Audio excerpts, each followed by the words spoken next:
They were brave. They were running towards heavy gunfire. Training and ability was unmatched. They were coordinated. They were talking to each other. They were directing each other. They were keeping each other safe while being barraged with ammunition and shots from a high-powered rifle. I can't say enough about how they conducted themselves. It truly made me proud to be on the ground with them, to see how they represent this city each and every day. Courage under fire. Politicians and officers alike praising the Philadelphia Police Department for their bravery as they faced a barrage of bullets. When all was said and done, 6 officers were shot and others injured.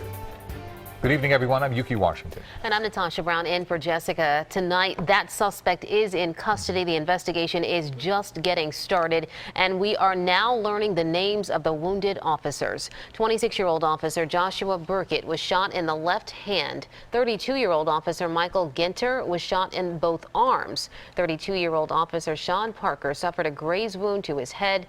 43-year-old officer Nathaniel Harper was shot in the left leg. 42-year-old officer Ryan Waltman was shot in the right hand, and 31-year-old officer Justin Matthews suffered a graze wound to the left leg. Let's begin our Team 3 coverage right now. We want to begin with Eyewitness News reporter Cleve Bryan. He's at the scene of the shooting in Nicetown, Tioga. Cleve?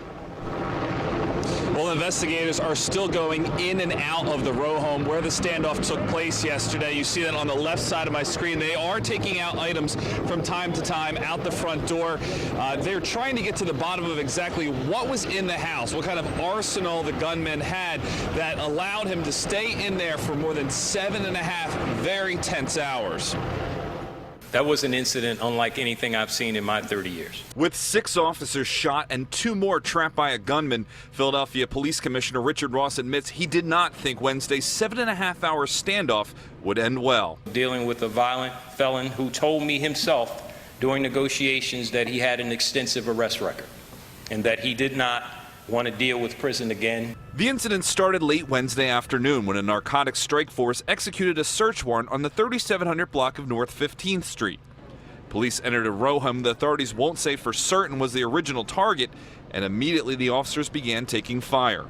This home security video from Eric Garrity caught the moment an apparently injured officer crawled out the front door.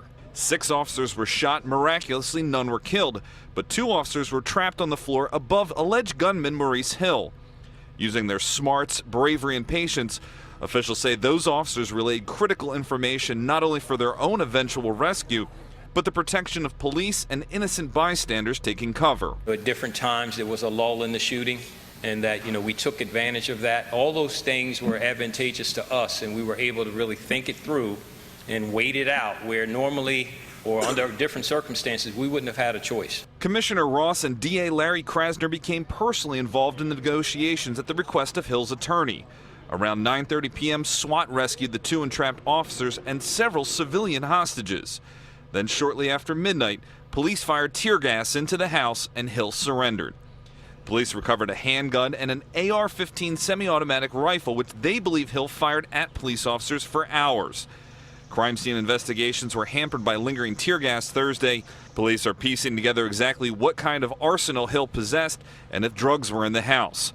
Calling for an assault weapon ban, Mayor Jim Kenney praised the bravery of the police officers. In the face of what could have been a horrific tragedy, the peaceful resolution of the incident marks one of the finest moments in the history of the Philadelphia Police Department. We know all 6 officers that were shot and wounded are recovering at home, and we see that people are now returning to their homes here on the 3700 block of North 15th Street, but that does not mean that things are getting back to normal for them. And in fact, we did have a local community leader come up to us a short time ago telling us that they plan to have a meeting of community healing on Monday night here in the Nicetown section of North Philadelphia. Reporting live, I'm Cleve Bryan, CBS 3 Eyewitness News. Okay, Cleve, thank you.